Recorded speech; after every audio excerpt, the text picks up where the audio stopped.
Warriors, what's going on? Tuv here. Welcome to Baked Out Reviews. And this one is going to be Spider-Man Brand New Day. I just saw it last night. It's still fresh in my mind.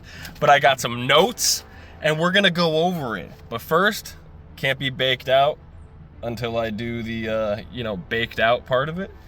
Today, I got this little guy. I don't know how I can show this. Can you see? Oh, it's reversed. Yeah, but look at him. He's a gangsta monkey, or not a monkey. He's an ape. Gangsta ape. But yeah, let me get after it real quick, and then we'll get started. See you in a moment. All my life been the dog to beat on. Never giving up despite all that's going wrong. Goddamn, don't giving up everything.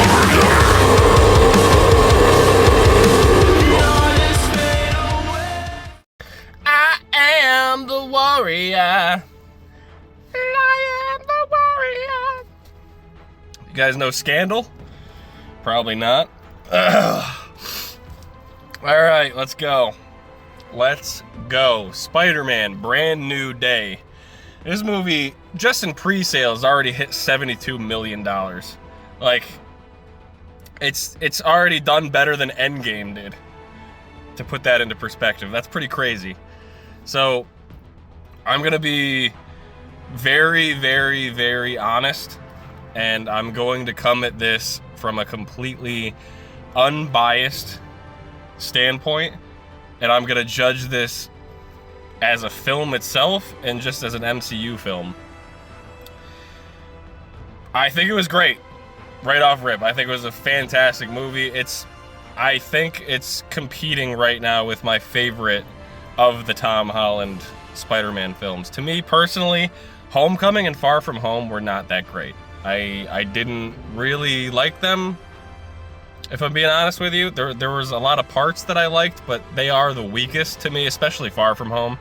I know Mysterio was incredible in that movie, in the storyline and whatever, but just 90% of that movie just didn't feel like what we know as a Spider-Man movie, you know what I mean? Like, it just didn't feel like that. It felt like Spider-Man takes a field trip kind of thing. I don't know. It was very much...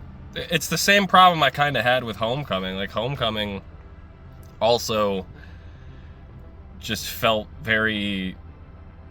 It felt like half of a Spider-Man movie. Like, it felt incomplete, if that makes sense. So, when No Way Home came out, they improved on everything. Like, yes, they added more characters and stuff, and that is what helped. But I also just think the story of those characters being there, and the inclusion of Doctor Strange.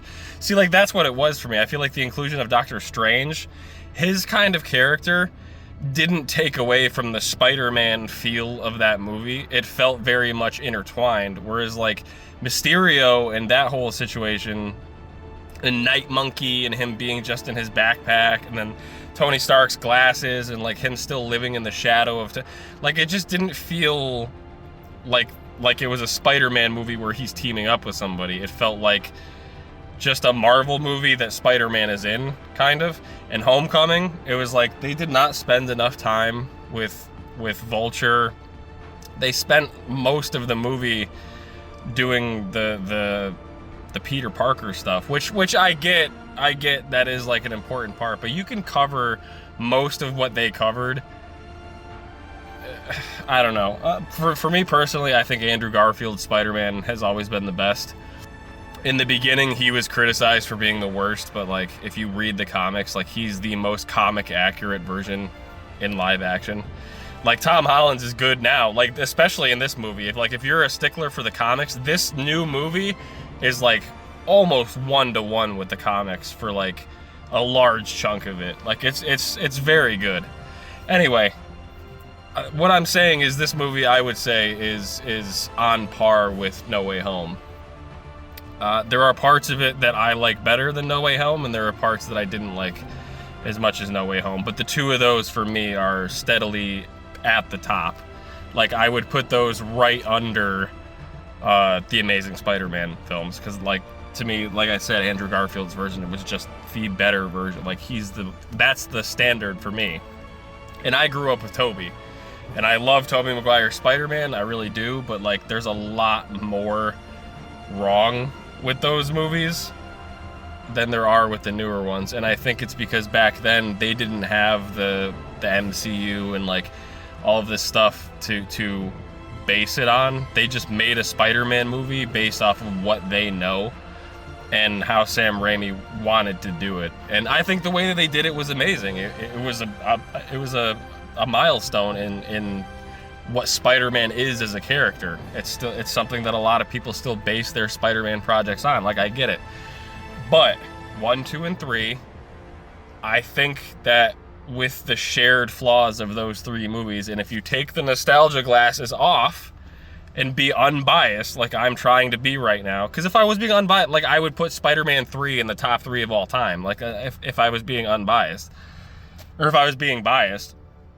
But unbiased, I wouldn't say that. I would say that The Amazing Spider-Man, that movie is Spider-Man. Like, that is I can't even get over it, dude. Even now, even what Andrew Garfield looks like now, and, like, his acting style, it still fits Spider-Man. Like, it fits an older version of Spider-Man now. He looks like a 1-to-1, almost identical to Peter Parker in the comics. Like, I'm gonna share, like, a side-by-side here. You've probably seen the picture already if you're big into this whole universe, but, like, it's crazy how much he looks like him. And so I was stoked to hear that they're still moving forward with him too.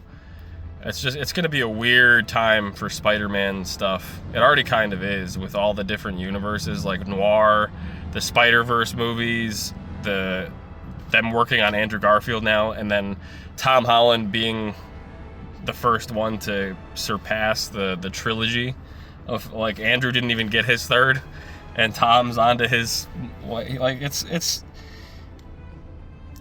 a crazy time for Spider-Man fans. Like, if you're a Spider-Man fan, you're eating pretty good. The first kind of talking point, I guess, I'm gonna go with the acting. Acting, top tier. It's some of the best acting that we've seen from Tom as Spider-Man. Like, the emotion and the circumstances that he's been plunged into for someone his age. Tom does such a good job of displaying that and making it known that that's exactly how he's feeling. And that goes for all of his emotions.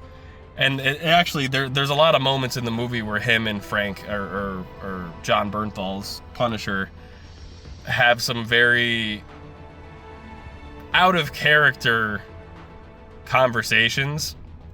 And I know it's going to be a point of contention for some people, the way that Frank presents himself in the movie. And you have to chalk that up to it being a Spider-Man movie. They can't make Frank completely like how he was in One Last Kill, because you can't do that. It's Spider-Man. You can't do that. But I think they did enough to where it doesn't break the immersion for him as a character. Like, he still swears. It just isn't as crazy, and there isn't all the blood and like gore and stuff. But for the scenes that he's in the movie, I think they did a very good job. There was actually an extremely emotional moment, like 3/4 of the way through the movie with him and with Peter, and it's really it's I loved it. It's one of 2 moments that made me very emotional while watching the movie. And Tom Holland and John Bernthal did just a phenomenal job acting with each other. They've worked with each other so much now that they have to have, like, just legitimate chemistry. And it seems like they have a similar process too to how they handle the characters. But anyway, we'll get to that in a little bit. The first thing I wanted to say is 72 million in just pre-sales, man. Preview tickets, 72 million. They've already beaten Endgame, which in itself is a crazy feat.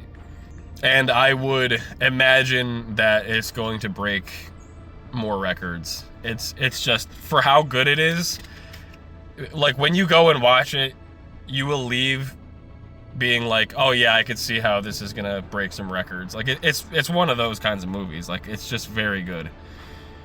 The web swinging, I know, was a big thing that a lot of us were hoping to see more of, and like just the more friendly neighborhood Spider-Man, like seeing him doing things through the city, very reminiscent to how it was with Tobey Maguire's, because that movie is the best for that, I would say. Yes, they did it beautifully. The camera angles, the way they did that shot from the trailer where his face is in the mask and you just hear the air fluttering and the just hearing him breathing. Unbelievable job with all of it. The choreography, the movements that he does too in some of the fights. It's all very much taken from the Insomniac PlayStation Spider-Man games. Like you'll see certain finishers that are from that game or those games. So you should expect to see some similarities between the Insomniac games and the film when you go and see it. They also confirmed that there was inspiration from the games in the movie. There is a pretty pivotal moment, and it is kind of like right around the halfway point of the movie, that's gonna change a lot of things for just where they are right now in the MCU in general, and that's Jean Grey. I know there was a lot of debating who it was going to be, and most of us were like, no, it's Jean. Like, they're very clearly doing this. It makes total sense that it's Jean. There's a lot of people saying that it was Typhoid Mary or MJ, or I tons of theories. I was like, it's just not. There's no way they're going to add Typhoid Mary to the film when they could add Jean Grey, and there are mutants coming in the next movie. Like, use your head, man. Like, it's going to be Jean Grey. And they're doing a very good job of not showing anything about the character in the trailers or anything. Like, no on-set photos in a costume. They didn't have to. I think the way they went about it was beautiful.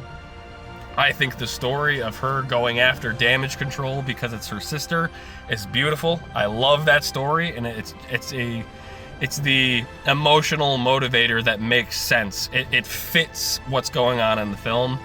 And that's another big thing that I'm a huge fan of, is when the big emotional thing that's happening, like, there's causality. Like, it makes sense for this person to be going as hard as they are about this issue that happened. Because there's a lot of cases where that does not, like, the ends do not justify the means. Like, there's a lot of that in the MCU, I've noticed. But this made sense, and there's another moment, that moment where she's locked up in the room at the center, the Damage Control place, and she looks up and sees the VMAX. Like, it's like nobody knew what VMAX was. I was like, Pokemon? So she was there trying to figure out what VMAX was, and she sees that the VMAX is the company that makes the ventilation system for the building on one of the stickers. That's when she has the revelation that Sarah was killed in that room, because that's the last thing that she said. That was huge. I loved that reveal. That was a very well done reveal. And I gotta say too, I'm very happy with a lot of the stuff they left out of the trailers. There are some things they could have kept out of the trailers, and I think it would have had a much bigger draw or emotion if it was just seen like in the movie. But I don't know, like I think they could have shown that moment where she's in like Smart Hulk, like she's talking to him as like Smart Hulk kind of. That moment could have been in the trailer, but then they could have just completely left out the actual Savage Hulk where Jean and Banner were both gone. Like that version where they brought back the 2008 Hulk. I don't know if you guys caught that, but that's what that was. That version of Hulk is the 2008 Hulk. That's so Savage Hulk, where he gets separated from Banner. I guess the way they're doing that is they're saying that version of Hulk is the one from 2008, like Norton's version of Hulk. Which is okay with me. If that's how they have to bring that version back, that's how they have to bring it back. That version was the most superior physically, and they brought back like the muscle striations in the chest and the move he does where he puts out the flame in the helicopter at the end, like the thunderclap.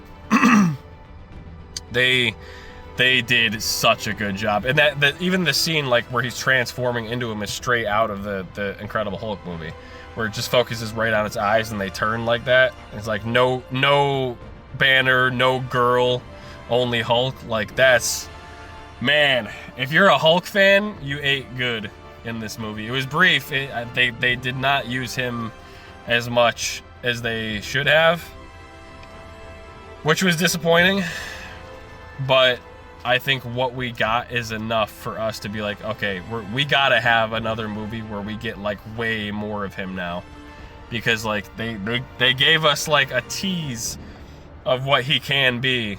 So I was very happy with that. The only part of it, like I said, was how little he was there.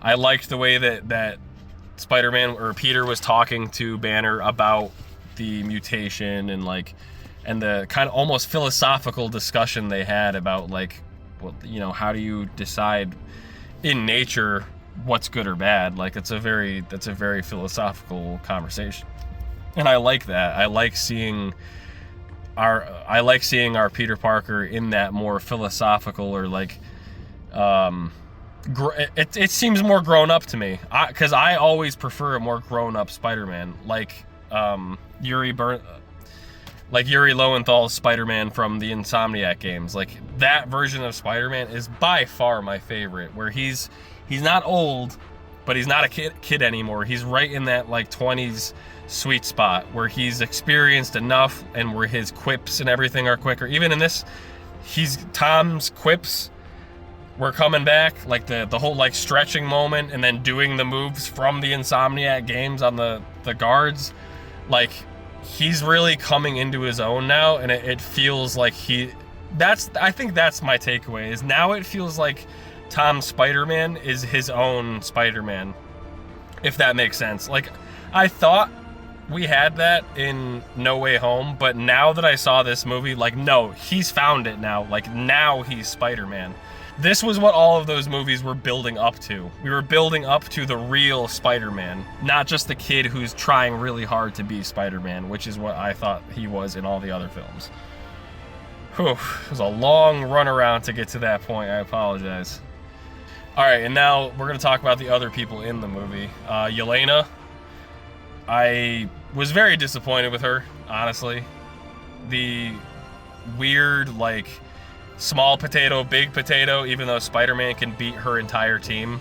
Like, he is the big... If he walked into the room with the new Avengers, he would be the big potato in the room. Like, that whole thing didn't make sense to me. It almost seemed like they were purposely trying to make Yelena be shitty, like appear to be a bitch, which I don't think really fits her character after the Thunderbolts movie. Like, she went through this whole, like, evolution. Her whole storyline becoming who she was, she turned into a more empathetic and kind and loving person. Like, she built this, like, family of a team out of people. Like, it was this big emotional thing, and now they're making her seem like she's like a really shitty boss to Peter, kind of. It just like he was an Avenger before she was. Like, he was an Avenger. He's one of the, like, OG MCU Avengers. Like, well, no, not OG, but like he's one of the ones who fought with the Avengers during the events of Civil War and Infinity War, and like, so like that's what I mean by OG, like Phase 1 or Infinity Saga. Like, he's an Avenger, you know? And now this Yelena with the new Avengers almost like talking down to him. It felt very out of place. It felt like she could have had a more like man in the chair kind of role, which she did, but like it took a second time of her being on screen for her to seem a little bit more like how she should be. The first time she's on screen, it's very like, it just feels out of place for her character.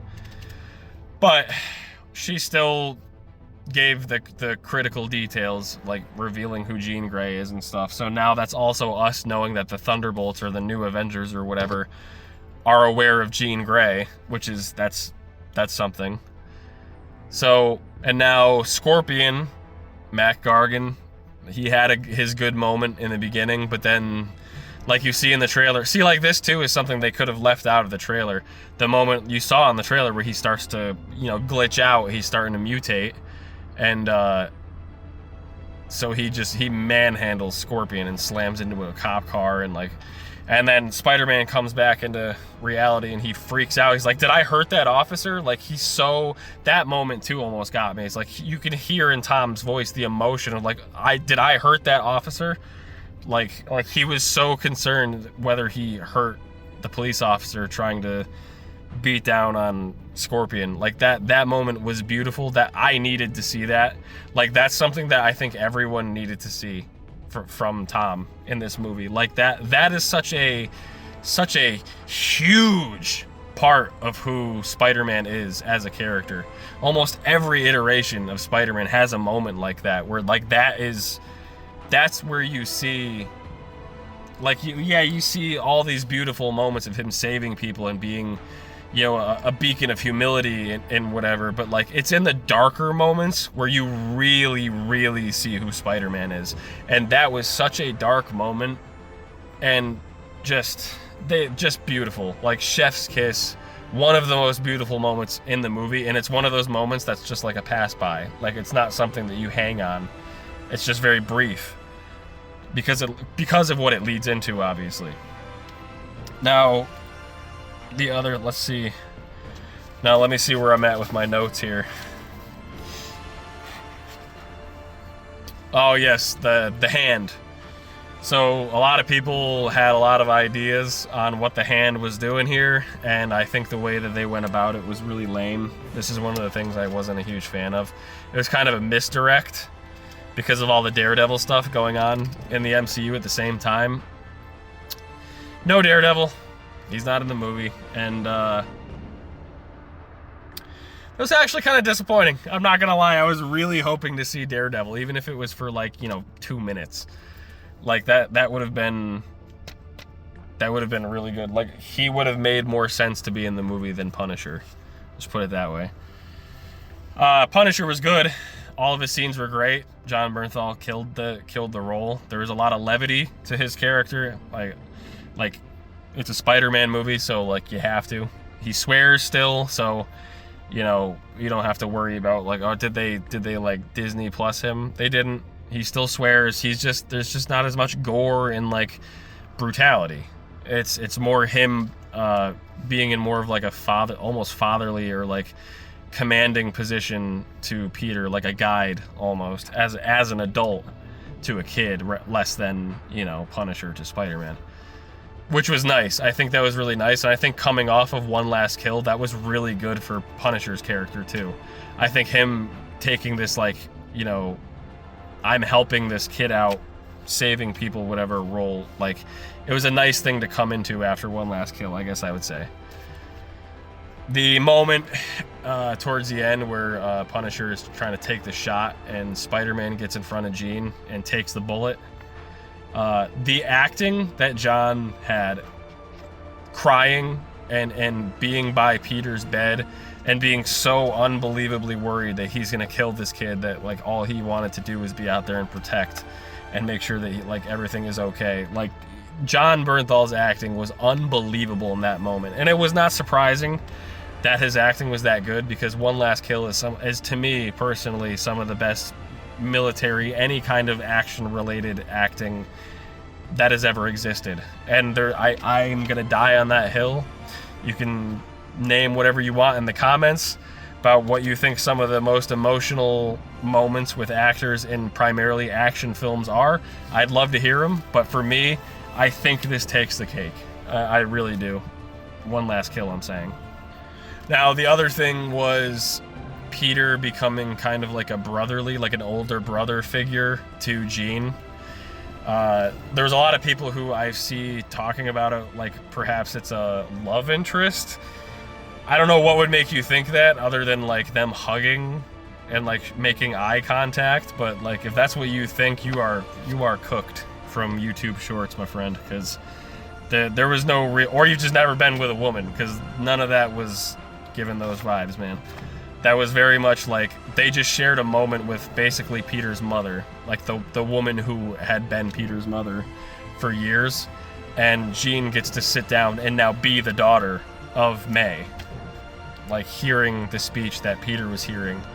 That's what that moment was. And then when Peter comes and sits down in the motherly position right where she was sitting, and then looks at her and says, "You have me," and like now I'm someone who also shares the pain and you can relate to and isn't going to try to attack you or control you or do something to hurt you or whatever. He was taking a very older brother stance, and you could kind of tell that was what it was moving towards as he was breaking into the facility. Like he felt obligated to go and correct the mistake that he made, because he was missing that critical data that DODC are actually just a bunch of assholes. That's the other thing too. I don't know if you don't know, in the comics, the Department of Damage Control also exists, but it's not a government agency. It's just a private like construction company who, you know, they thrive off of dangerous battles happening because they get to go work. So there are a lot of cases where they have been shady, where they've like, you know, staged things or made it so that a bunch of damage would be done so that they can go and clean that damage up. So there's been a lot of that stuff, but the MCU has taken the Department of Damage Control to another level. Like they've kind of turned them into a government sanction or a government run organization that, you know, tracks down mutants and superhuman people and like alien technology and uses it for the government. So that's obviously where the Hand comes in, because they took in members of the Hand and now they work for the Department of Damage Control. So they have their own little like Hand security force. That's the part that I thought was extremely stupid. I didn't like it at all. I think they could have completely left the Hand out of the movie. They literally could have, because if you just take the scenes that they were all in, which is like 4 total,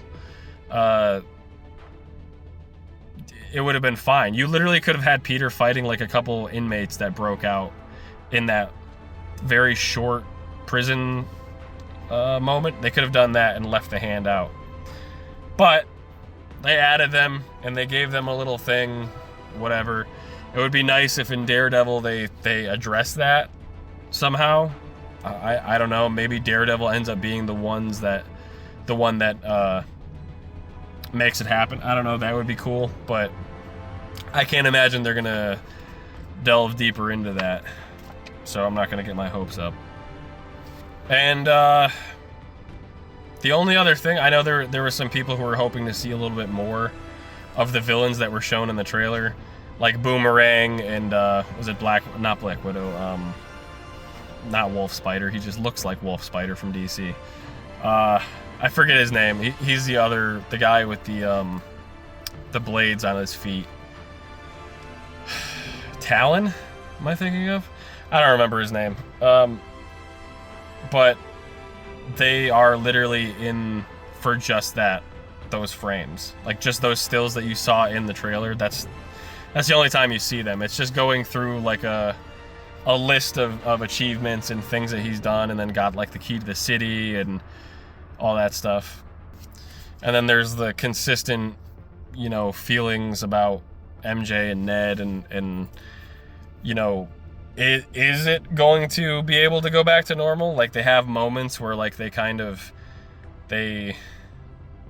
interact, but it's never anything more than like passerby. And then there's obviously the moment where Jean is in MJ's mind and they share that really beautiful moment where, you know, they're crying and it's like, and then you find out that it was Jean in MJ's head. So like he made her believe that she had remembered him and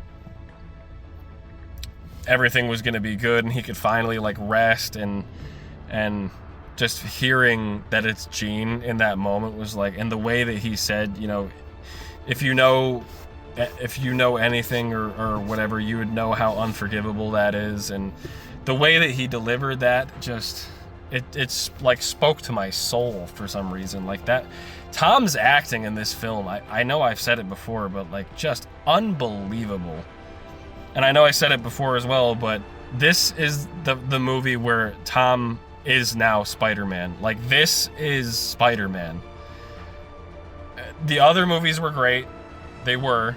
But it felt more like sidekick Spider-Man, you know, doing the best he can and growing to become Spider-Man. And he has become Spider-Man in this movie. Like, he has his own personality as Spider-Man now, whereas before it was just like the you know, the worried kid, the beta kid who, like, is looking to others for, like, what do I do here, whatever. Like, there's a little bit of that in this movie, but overall, he has grown. Like, this is a man now. This is the first time he feels like Spider-Man. You know what I mean? Like, this just unbelievable. This is what I've been waiting for from Tom Holland's character, and I honestly, if I'm gonna be real with you, I think Tom just needed to grow up a little bit more too. I don't know Tom, obviously, but, like, it just felt like he was still very, like, really little kid-ish, even up to, like, the last couple movies, and now it feels like he is a grown man now, and that's the version of Spider-Man that I love, because he's fully come into his ability and his personality, and I'm so excited to see him in the next project. And speaking on the next project, obviously Doomsday and the post-credit scene. And before the post-credits, there's Ned remembering by doing their little handshake. So that kind of amplified the whole, like, Ned is magical thing to me. Because, you know, Doctor Strange gave him props for being able to open a portal and being, like, a very, very, very novice. Like, didn't know anything and just did it. Like, that's impressive. So I think Jean had a part to play. I think MJ, they didn't confirm MJ remembers, but I think MJ remembers now. The way she was holding the Black Dahlia necklace and the way that she was crying during the Jean's thing, I feel like she was doing something with her mind, maybe. And I think that's what explains the tear in that moment. That's just a theory. It's not confirmed, but I deeply think that that's what they were alluding to in those moments, just coming from like an artistic or creative standpoint. But Ned remembering is cool. It means that we can hopefully get some more of that real guy in the chair stuff, kind of like Genki in the Miles Morales Spider-Man games. And the post-credit scene where he's being tracked on the Track Spider-Man app and he's just out in space. If you know the comics, you know exactly what just happened. If you don't think that it's Battleworld, if you don't think that he was teleported to Battleworld, tell me in the comments what you think happened. But, like, this, we're leading into Secret Wars, and, you know, prerequisite is Battleworld. So he is getting sent out to Battleworld. There's no doubt about it. Or he's getting sent somewhere to wait for Battleworld to commence. Either way, he's going to go away for Battleworld, and he's going to get the symbiote. If he doesn't get the symbiote, it's going to be a monumental... It's going to be an L that Marvel is not going to be able to recover from. So we can know for sure that Spider-Man is going to get the symbiote in the next movie or two. Like, we know it's going to happen. I don't know. I'm gonna stop.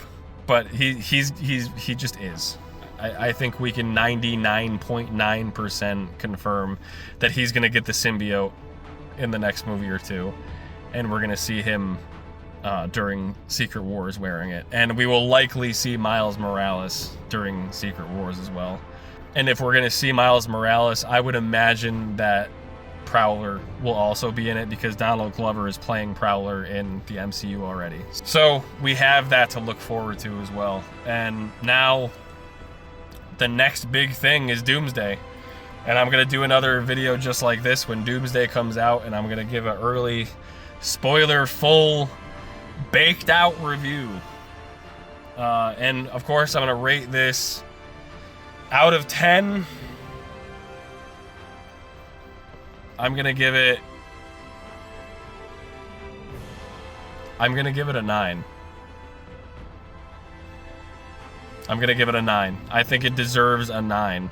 I think that this is going to be the benchmark, the epitome of Spider-Man, because a lot of it has to do with them incorporating a lot of the stuff from the games, and a lot of it is him just feeling like a more grown-up version of the character. And the Hulk stuff, the Jean Grey stuff, like, this is gonna go down as one of the best Marvel movies. I can guarantee that. And it's, to me, it's the best of the Tom Holland Spider-Man films and appearances. It blows it all out of the water for me. The only one that comes close is No Way Home. And honestly, if you take the other 3 Spider-Man away from No Way Home, I think this one still blows that one away. Yeah, 9, that's big. For my first, like, official review of a movie, 9 is setting a pretty crazy bar early on. Now, I'll see you in the next one when I do Doomsday. Until then, I don't know, man. Go smoke or something. That's what I'm gonna do. I'm gonna finish my sesh with the old gangsta ape, the Godfather OG. All right.